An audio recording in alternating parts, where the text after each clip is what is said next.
Hello everybody, J.Yumeko here, and today we're back with the house in Fata Morgana. So, last time we left off, we wrapped up our second story in a quite dramatic manner, but nonetheless, we are supposedly going to be moving on to the next story. We've no idea what is in store for us right now. Just between these two stories that we've gotten through so far, it's pretty clear that this house has some very vastly unique history between time. So, yeah, without further ado, let's just jump right back into it, right? To the next door. There we go. You and the maid traveled down the dimly lit hall, passing by the mirror once again. The light from the candle in the maid's hand was the only thing that reflected in it. The maid herself did not appear. However, just as you were about to avert your eyes, you thought you caught a glimpse of white hair. Ooh. You heard a voice echo in the darkness, and when you turned to face the mirror again, the glass door was the color of obsidian, as if it had been painted over. The voice seemed to be coming from beyond the mirror. The maid had not turned back, evidently having not heard anything. You. Oh shit. Oh shit. Oh, okay. Extend your hand or avert your eyes. Ooh, okay. Can I save? I can. Okay, we're gonna save. Okay. Extend your hand or avert your eyes. So we've looked past this mirror or this reflection, and we see a glimpse of white hair and something calling out to us, or someone calling out to us. But by the time we look back, it's been completely covered over in obsidian, and the black-haired maid seems not to have heard it. Oh, man. So, obviously at this point we know what white hair would insinuate, that being the white-haired girl.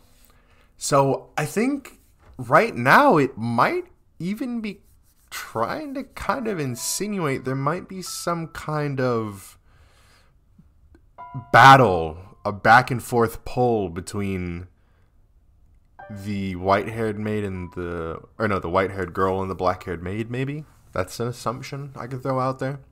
But, for the sake of curiosity, I think I'm going to extend my hand and see what happens. You extend your hand towards the darkness overrunning the mirror. The second your hand brushes up against the surface, the tips of your fingers sunk into it. And the next thing you realized, your whole world was sinking into darkness. You could hear a voice. Ooh. I am the witch. Oh.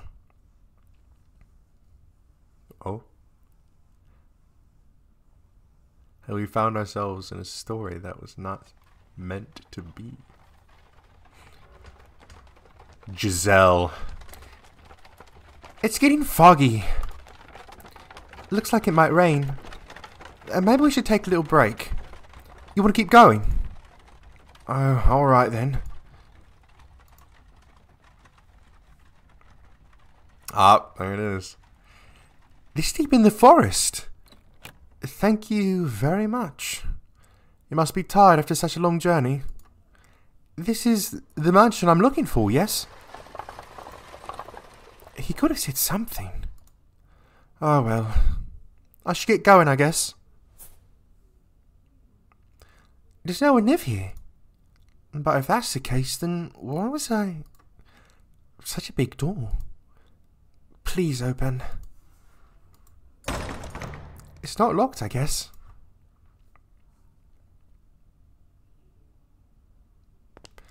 I wonder if the windows are open. Darn, not a hint of light. Hello? Is anyone there? Please don't tell me it's actually abandoned. I suppose I can't know without looking around a bit more. What do we have here? drapes. I see a little light behind. It's so pretty. It looks like an angel.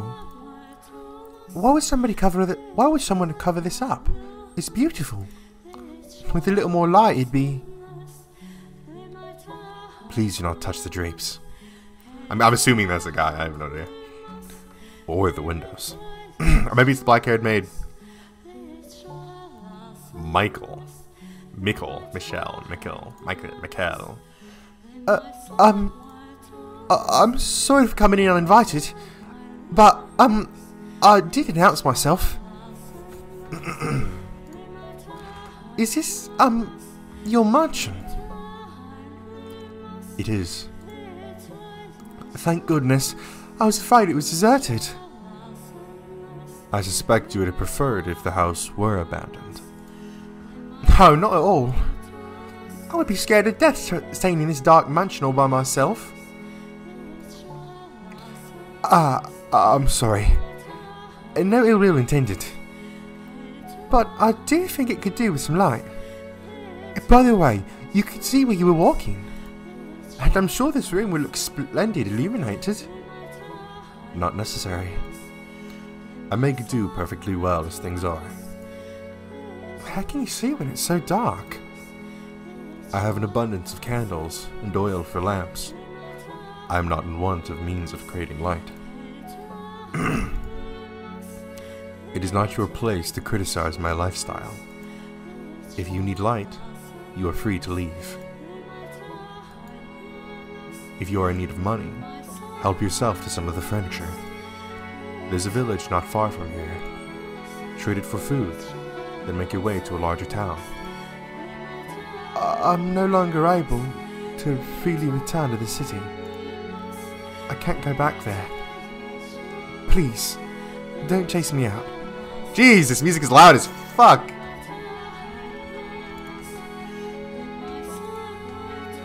I see. And do you ask this of me aware of how people refer to this mansion? They say that a witch lives here. Not merely a witch. A cursed witch. If you remain here, you too shall likely suffer your own destruction. You're worried for my well-being? Which or not, my mind is made up. Which will strike you first, I wonder? Regret or the curse? You seem to be doing just fine. It's only a tale. The witch is real. Very much so. It is not a legend, nor a fairy tale. The witch. The witch's name was Morgana. Oh. She said the thing! She said the thing! The house in Fata Morgana is me. Memento, examine the mirror. Ah, so it looks like we got a glimpse into like another memory or something like that. Which, excuse me, that might be a recurring theme here. Because in this second story, we had the whole thing where we were seeing Pauline's memories without the help of the black-haired maid, which is something that was completely new. And also something that kind of threw off our trust a little bit of the black-haired maid. So that might be something that continues to happen, us kind of seeing memories of this mansion of our own accord. So, we'll see. What was that? Giselle? Oh my! What is the matter, Master? Why are you just standing in place? There's nothing here. The maid did not seem to have seen anything. You meant to ask her about the scene you just witnessed. Oh, shit. Master? You look like you've just seen a ghost. What is the matter? How about a little rest before we move on? You do not wish to remain here? Still not fond of mirrors? Yes, yes. Now let us be off. I too dearly wish for you to return to your old self as soon as possible, Master. If your desire is to push onward, then I can hardly be happier. Now, follow me. Interesting. You followed the maid's lead, returning to the living room. From there, you climbed a set of stairs, your hands sliding through the dust that had settled on the ebony railing. When you step out of sight of the mirror, the maid returned to normal. You'd been on the verge of remembering something, but you were no longer in a position to be concerned about such things, for the chill in the air within the mansion seemed to have intensified. Standing at the end of a long corridor, you ask the maid, When was the mansion built? I would imagine you know more about that than me, Master. Yes, I know. You've not yet regained your memories. I was simply teasing you. I've been a servant of this house for many, many years, but truth be told, I do not know everything about it. All I know is that the mansion is cursed, and that it has brought misfortune upon its residents. Since times of old. I can make a conjecture as to when it began, but I believe you should figure it out for yourself, Master. There's no guarantee my perspective is the correct one. Now, let us proceed. Okay, hold up. I just wanna like highlight that real quick. She just said there's no guarantee that my perspective is the correct one. Or that her conjecture is the correct one. Which, that's kind of interesting considering what we just went through in this last story, where it was kind of a whole deal of, like, hey, why were you displaying Pauline's fiance as this, beast that doesn't have an identifiable form? Why were you showing that to me in such a way? Why did you show Pauline in such a similar way? And then she was like, oh, well, that's just how he saw himself, so it's my duty to show it to you in such a manner.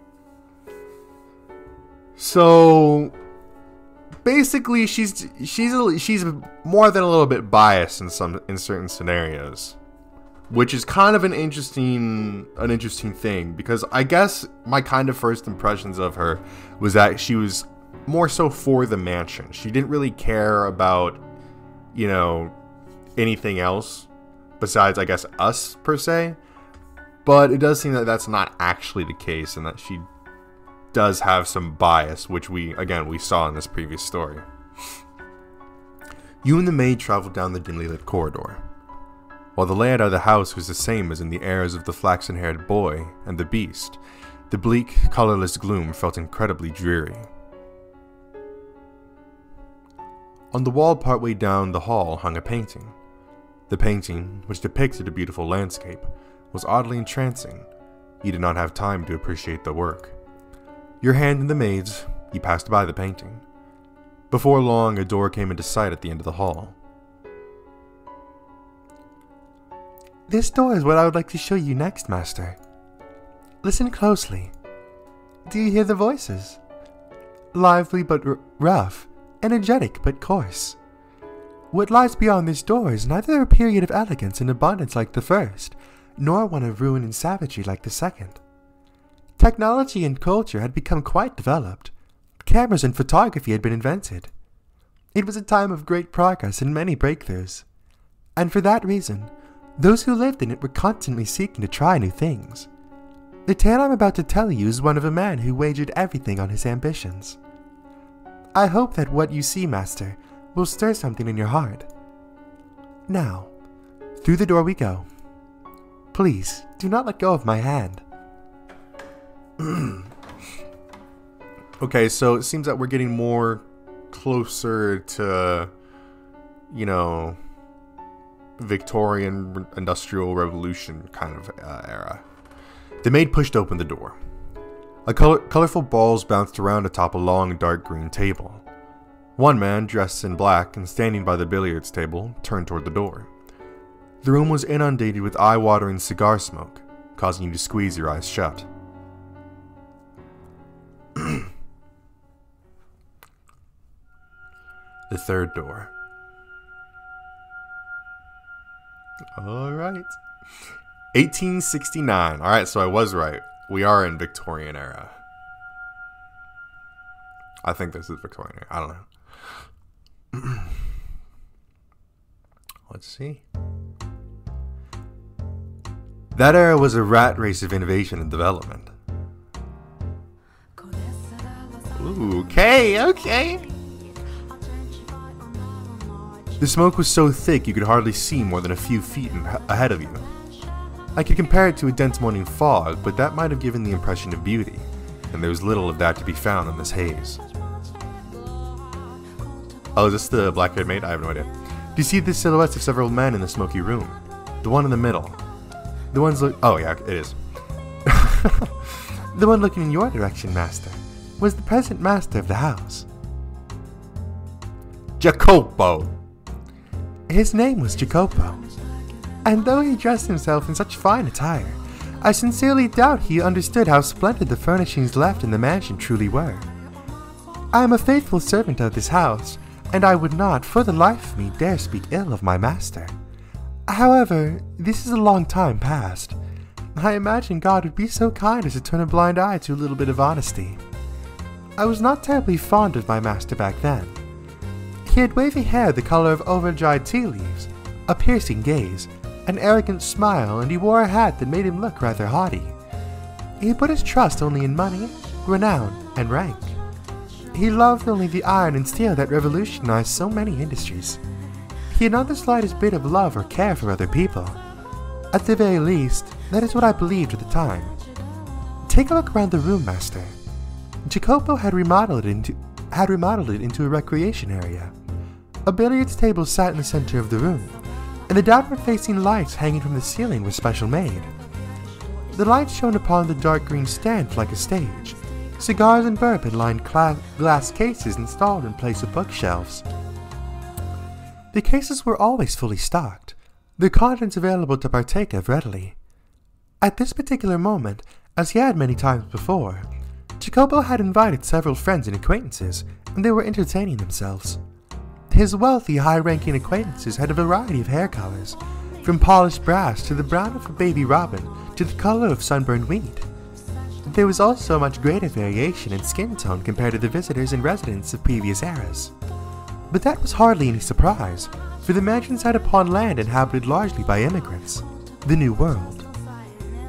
What's the matter? Oh. What's the matter? What are you looking at? Nothing. I just thought I heard someone say my name. I know what it then. Let's just see a ghost. I don't believe in such nonsense. It's an old house with a long history. Wouldn't be surprised if it had a ghost or two. But if this place gonna be haunted, I'd take a princess over a bloody broad any day. Oh. A princess, eh? I don't know what kind of voices to give these guys. And when she showed up, you'd have your way with this ghost lady, am I right? Can't let me impress, son. You'd jump her bones and she don't even got any to jump. Come on now, it's hardly fair. Not much you can even do with that ghost. My God, are you men or children? This is my house and I would rather you didn't talk about it like that. Just the blatherings of a... fuck, I don't even know. Just the blatherings of a couple old drunks. Pretend you didn't hear nothing. For the love of God. In any event, whatever happened to that printer you invested in? I haven't heard their name come up in some time.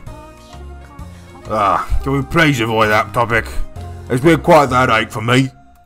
I thought it'd pay off, but... It always sounded sketchy to me. I'd recommend you pull out unless you want to find yourself with nothing left but a nice fat pile of debt. You could have mentioned that beforehand.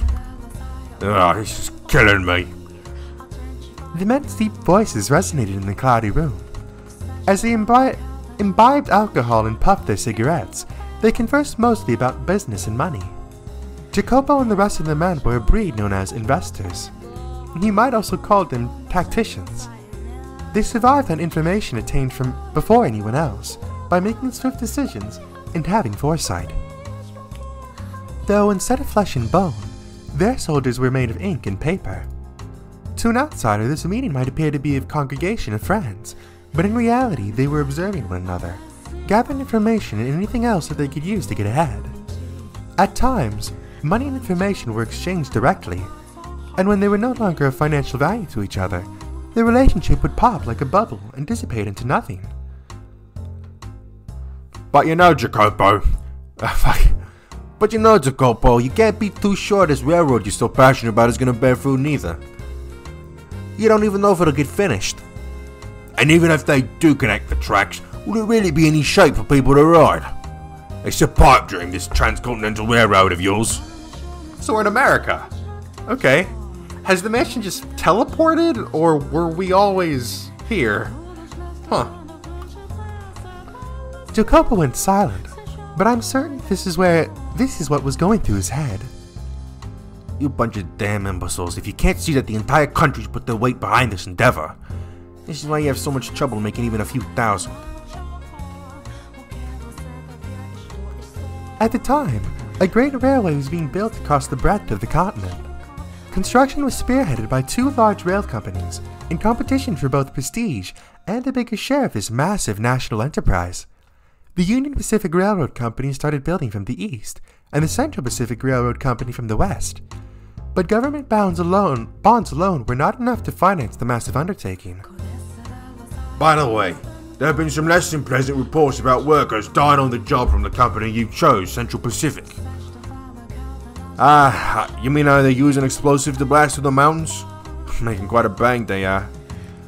But if this gets to be much of a big effect, you're not going to be able to continue construction.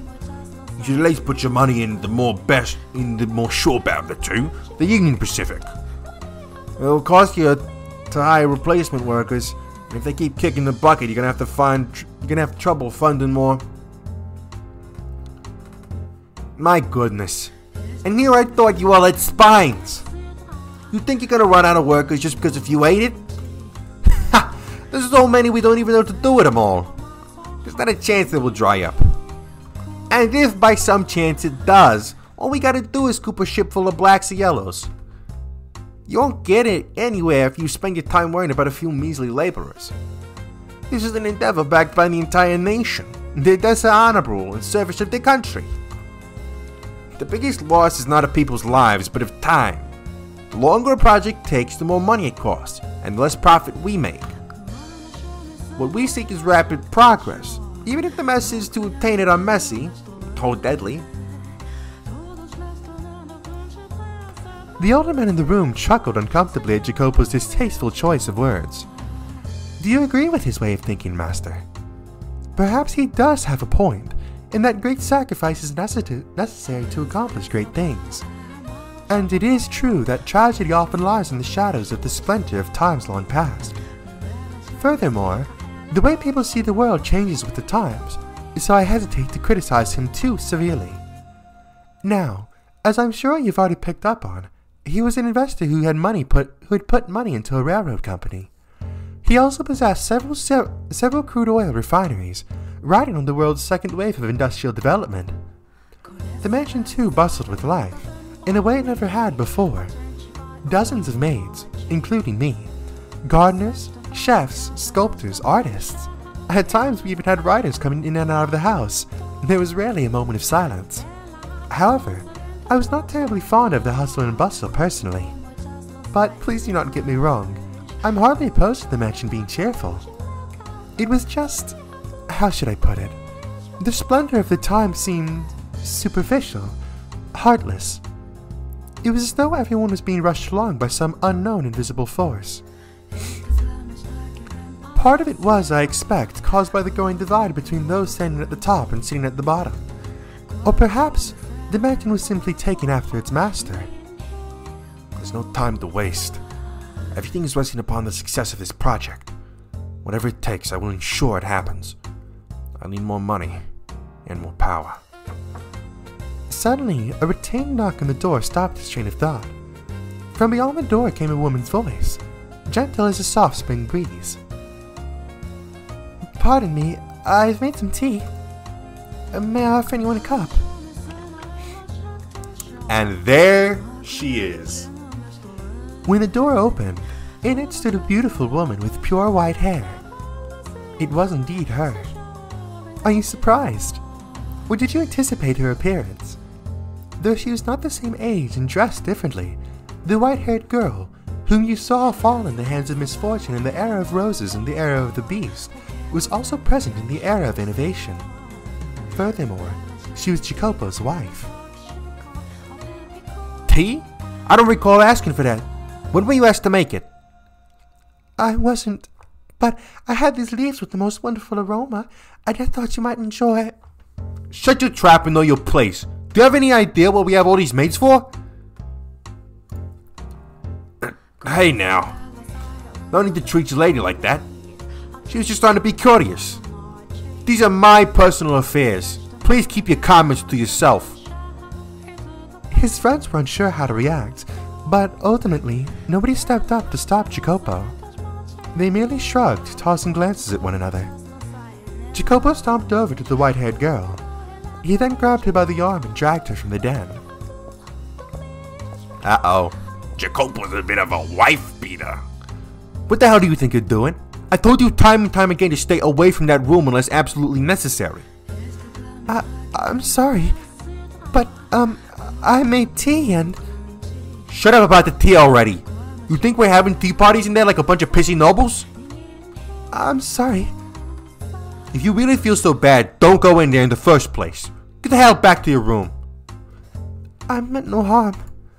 It's just, I'm your wife. I thought it would be nice if I could do something. Like I've told you, that's not your job.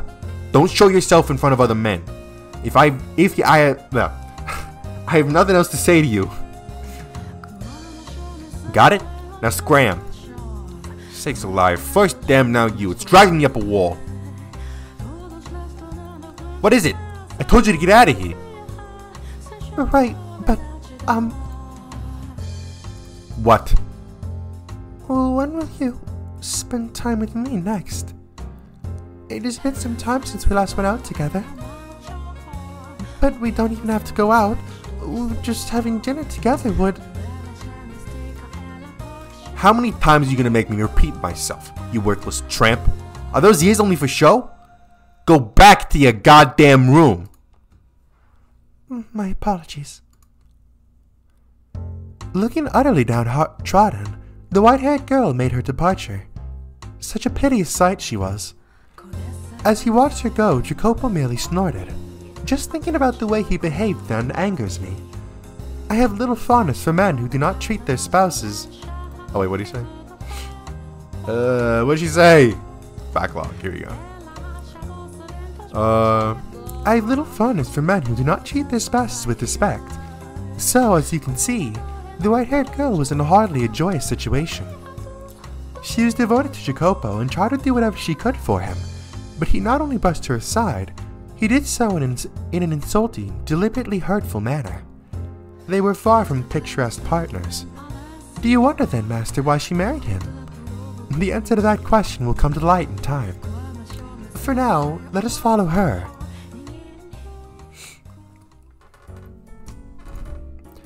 Looking down dejectedly at the undrunken tea, the white-haired girl walked alone down the corridor. Though its calming scent filled the air, there was nobody around to have their heart warmed by it. Nor was there anyone to alleviate her loneliness. Despite being the master's wife, the maids who crossed her path in the halls said nary a word to her. As a matter of fact... Oh dear, I beg your pardon, ma'am. It's fine. One even bumped into her, stifling a laugh as she trotted off. In all likelihood, she had done it intentionally. The poor white-haired girl, who had fallen to the floor, started helplessly at the broken cups. The tea she had made for her husband was forming a stain in the carpet. The maid's behavior toward the mistress of the house was absolutely unacceptable. Nonetheless, It was commonplace, all because of the way Jacopo treated her. The more the man of the house acted cruel to her, the less weight her position as his wife held to the servants. Day in and day out, the maids worked busily, offered little opportunity for leisure, so they would naturally have accumulated quite a bit of stress, and she became the target for them to let off his steam. Not directly, but through a more subdued kind of harassment from the shadows. She must have felt quite miserable. I imagine she would have been better off as one of the maids. On the surface, and in front of the others, they showed respect for her as Jacopo's bride, but behind closed doors, they acted very much the opposite. The disparity between the treatment she received around others, the treatment she was supposed to receive at all times, and the way she was actually treated made that abuse that much worse. And furthermore, as you've seen through the other doors, Master, she was a very reserved young woman. She can neither raise her voice in reprimand nor raise her hand in retaliation. I have to get this cleaned up. She extended her spindly fingers toward the shards of glass porcelain. Ah! But even the broken cup seemed to have no concern to spare for her. Its shattered edge caught her fingertip when she made to pick it up. A trickle of warm red blood across her unearthly white skin. As painful a sight as it was, it had sort of a taboo beauty to it. The blood spilling from her fingers showed no signs of slowing down. She clenched her hand into a fist, let out a sigh, and went back to collecting the shards of porcelain. But when she did... Madam! Madam! What's the matter?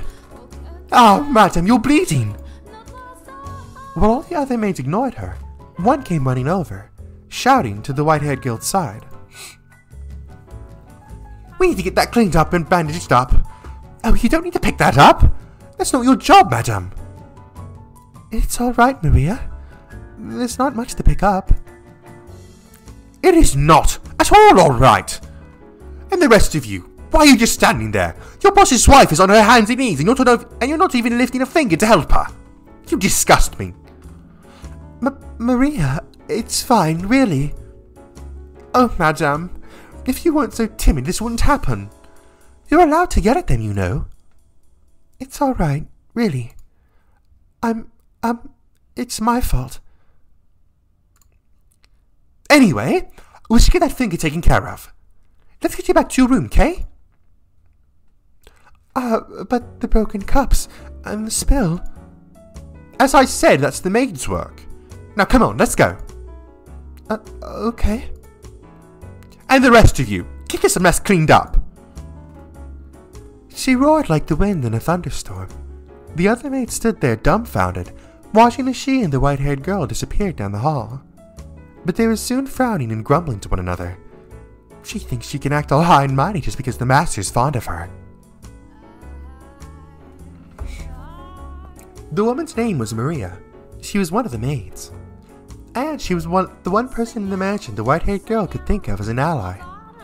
Though her husband paid her no mind, and the maids made her life miserable, just one person, Maria, treated her with respect and kindness. And I'm sure you can readily imagine just how much of a lifesaver that was for her. I too found myself relieved that Maria was there for her. Being a servant of this house, I was also one of the maids working there at that time. However, I was unable to involve myself to any great degree in her fate.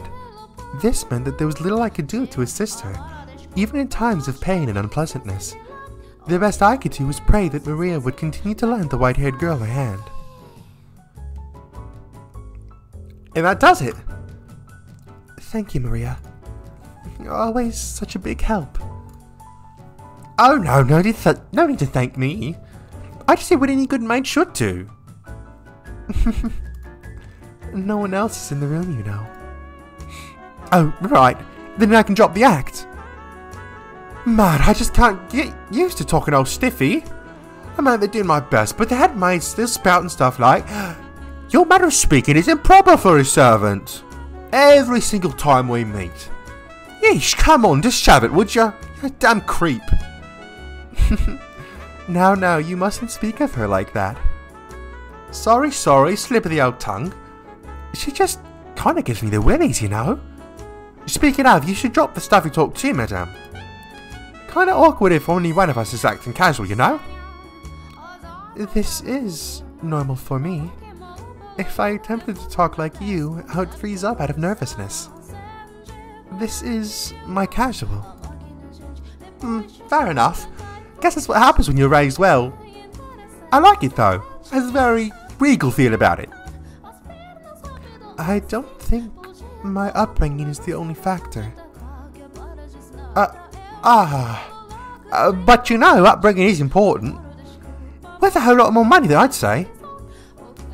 I suppose. Thank you, Maria. You're always so compassionate. You betcha. They don't call me the Virgin Mary for nothing. I practically bleed compassion. You know, that might be true.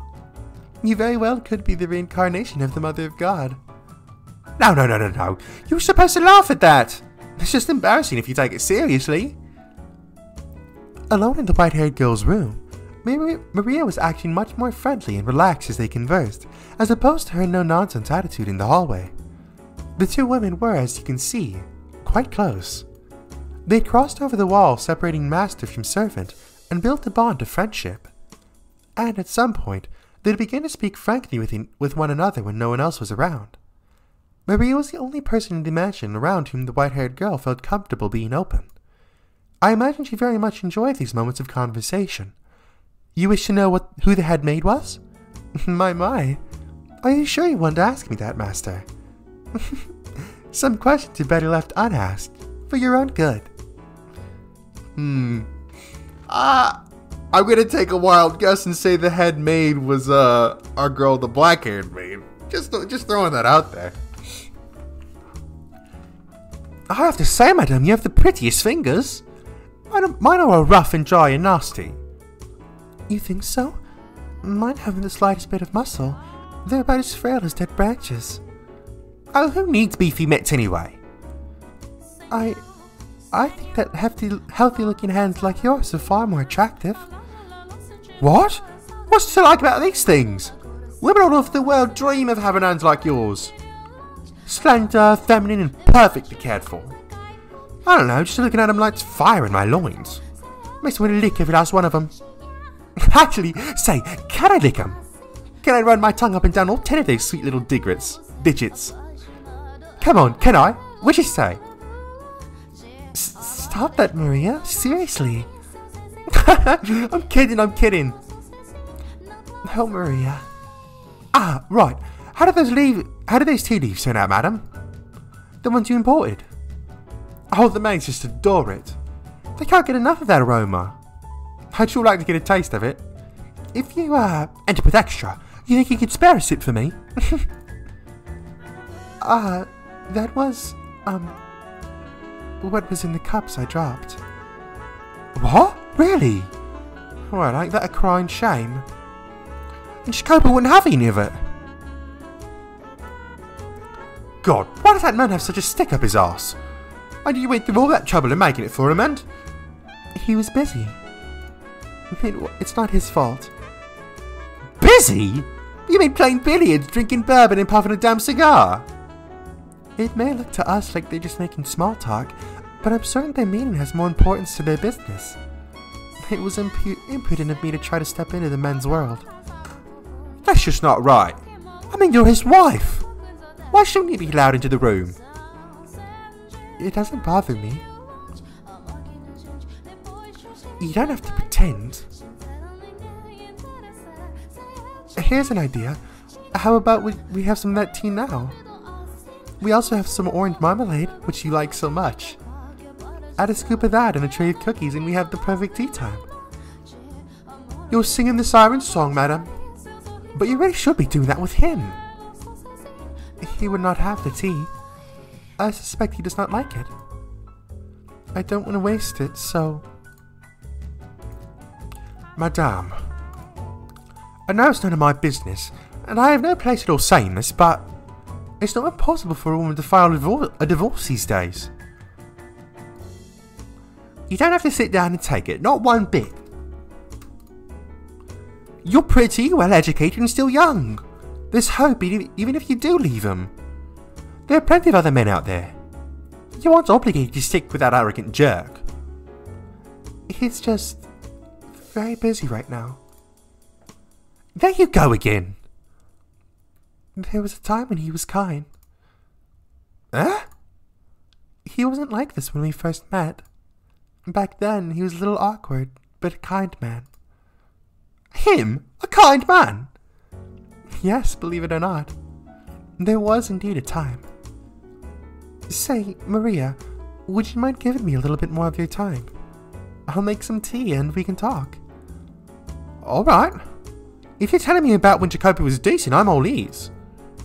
Indeed.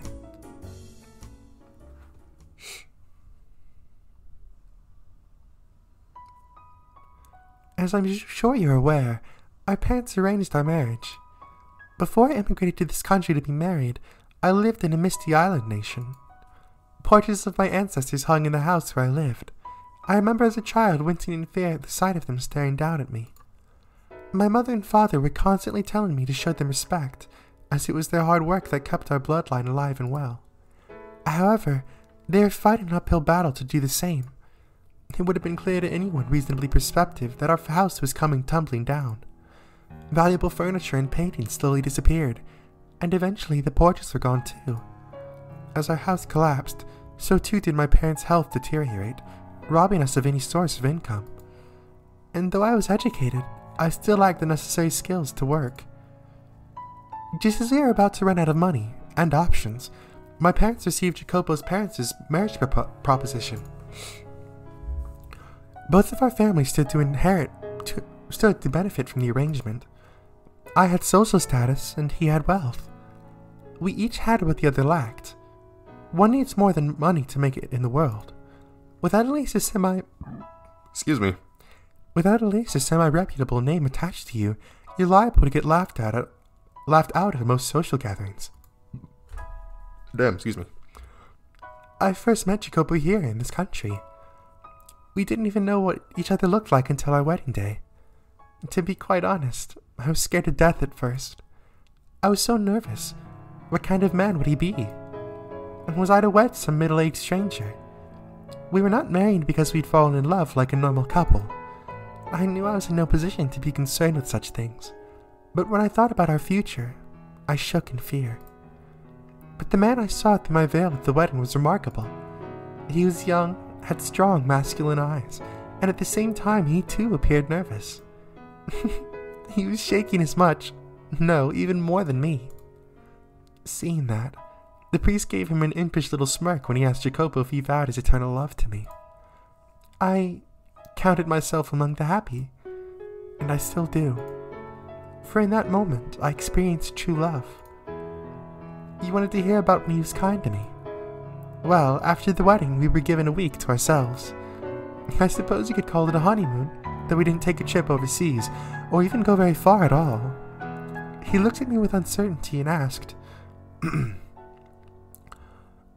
Where would you like to go? I beg your pardon? That's what this week is for, right? I'll consider granting your request, so tell me where you want to go. This is all so sudden. Nothing? Well, this whole engagement was spur of the moment. Normally we would have planned a trip in advance. But unfortunately our purpose is served as long as we act the part. You must be disappointed that you have to plan your honeymoon as it's happening. No, What? Speak clearly. I don't like when people don't speak their mind. I'm sorry, but I'm happy. Even if this is a political marriage. Well, you're quite the positive thinker. Your parents say something to make you think that way? Well, either way, if you're so glad to be in this arrangement, then hurry up and decide on a destination. Though there's a limit to how far we can go. If you want to take a trip, I'll consider it. What? Is something funny? It just seemed comical to me that our honeymoon has begun and we're only now deciding where we want to go. Not in a bad way, though. I'm glad our parents didn't arrange everything for us. Perhaps you've heard, but I'm quite sensitive to sunlight and not in the best of health. So it'd be rather trying for me to spend a full week out of the house. we couldn't go on a trip, but, if it's not too much trouble. Speak up. Could you show me around town? I'm new to this country and unfamiliar with its customs, and I'm rather afraid to go wandering about on my own. Show you around. Yes. Would that be possible? On a rare bit of time off, you asked me to show you around town? Is that really the most exciting idea you have? I'm sorry. If, there was anywhere you would like to go, I'm fine with that. I will accompany you anywhere. As if I could drag someone who just professed to being sickly all over the country. My God, I've lost all interest in a trip. Hello, what are you doing? Go get ready, now. I beg your pardon? Didn't you want to see the town? You will show me around? You're the one who asked. Not like I have any other option, so yeah, I'll show you around. Thank you. Don't just stand there, you dullard. Get a move on. One moment. Wait for me, please. He hurriedly called into the carriage he had called for, a look of frustrated displeasure on his face. And then, as if he had forgotten about me until that moment, he returned, grabbed me by the arm, and led me to the carriage. In retrospect, I realized he was not being very gentlemanly. Oh wait, who is this? I guess this is the white-haired girl. Okay, I'm just used to it being the black-haired man when it's out done like that. Okay. He hurriedly climbed into the carriage he had called for, a look of frustrated displeasure on his face. And then, as if he had forgotten about me until that moment, he returned, grabbed me by the arm, and led me to the carriage. In retrospect, I realized he was not being very gentlemanly, but I was pleased that he was making an attempt to interact with me at all. As the carriage trotted down the streets, I saw many new things. I'd spent most of my time cooped up inside at home, so it was like stepping into an entirely new world. And to add to that rapid industrial advancement currently taking place, I saw men striding back and forth as they smacked newspaper articles with the backs of their hands. I saw corner cafes crowded with cigar-smoking men on break from work. It was like the hustle and bustle of a festival, but every festival has its underside. I also saw overworked men, looking like they were on the verge of collapse, drinking water from a spigot on the side of the road.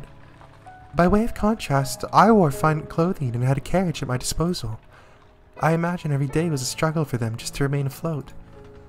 Had I not married the man I had, I too might have found myself on the streets in a similar situation. But it was not relief that spread through my breast at the sight of them. It was pangs of guilt. It felt to me like a life of opulence was wrong, sinful. It broke my heart to know that I was living so much better than them.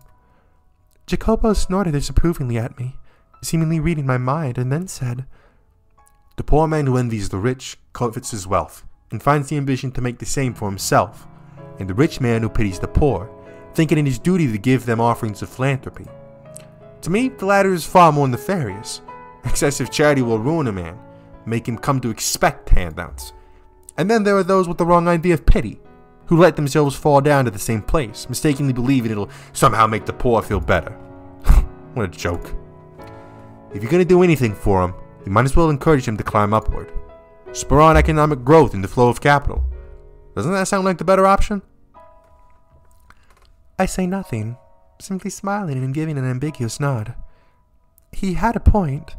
My sympathy and guilt meant nothing to people actually experiencing hardship. If, feeling guilty of my own fortune, I acted upon that pity in the way he described, it would accomplish little more than self-satisfaction. He seemed to have seen straight through to my very core. This was the man who had built his own fortune through investment, which I imagined required him to be rather astute. But doesn't a world where everyone is constantly trying to climb higher and higher sound rather exhausting? I personally would prefer to be in a position where I could watch, if only from a distance, as others climbed. But obviously, I could not say much to him.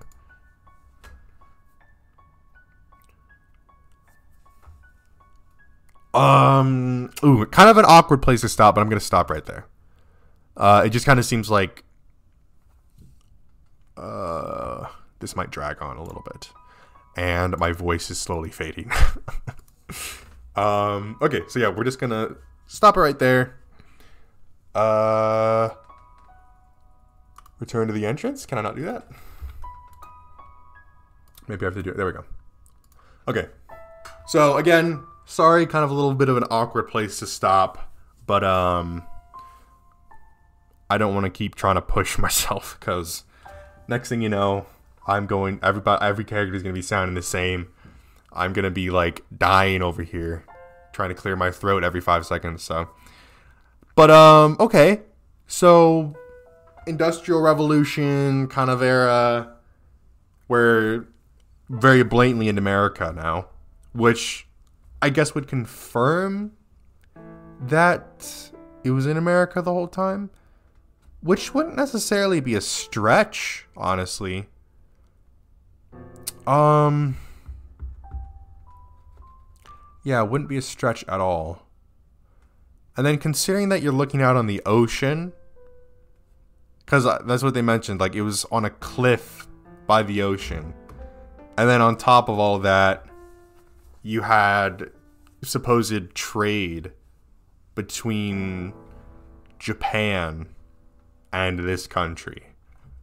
So it's fair to say, possibly, that we're in California. That would probably be my first guess. Because we're talking, okay, you're on a coastal side of America now, we've confirmed, that has close proximity to Japan. So, there you go, right? So, we've kind of potentially pinpointed a location. But, what I'm curious about, right? It seems like it's just constant. It seems like it's a constant theme that the white-haired girl always ends up in like these really weird, messed up relationships with guys that end up absolutely like that bring her misfortune. It seems like, you had the flaxen-haired boy who turned out to be her half-brother, who, because she fell in love with him and all that stuff, she got attacked by the sister, who I guess would also technically be her half-sister. So you have all that. In the second story, she ended up with the Beast, or the I forget his name. But yeah, she ends up with him, and because she ends up with him, she ends up getting hunted down and killed. Which, oh man, that's something right there. So, what kind of misfortune will befall us this time? We have a investor who's a little bit, heartless and doesn't care about his wife. But the interesting aspect of this is that we have Maria. So here's a couple of little brainstormed theories that I've thought up that I'm going to throw out here. I'm thinking a potential possibility is being that maybe, I imagine at some point Jacopo has to do something to Maria specifically, right? Like, there's no way. Jacopo has to, I feel like she has to be hurt in this story, or else her involvement in the story at all is just completely pointless, right? Because I feel like it's going to be it's going to follow that, at least in this aspect, a bit more of a traditional sense, where it's like, kind of powerless wife in a household where really nobody respects her except this one ally, but she's a lowly maid. So once the husband kind of catches on to that, he punishes that maid specifically to get at the wife in order to bring her down even further. I've seen it happen a lot in stories with similar setups. So who knows, maybe it'll happen again. Maybe it won't. All we know is that misfortune is bound to befall her, unfortunately. But yeah, that's going to be it for this time. I hope you guys enjoyed. If you did, make sure to leave a like on the video and tell me in the comment section below what you'd like to see me play next. If you enjoyed this video or any of the videos or series on my channel, then I highly recommend that you hit the subscribe button and turn on the post notifications so you'll be notified when a new one of those videos comes out. Anyways, that's it for me, and I'll see you in the next one.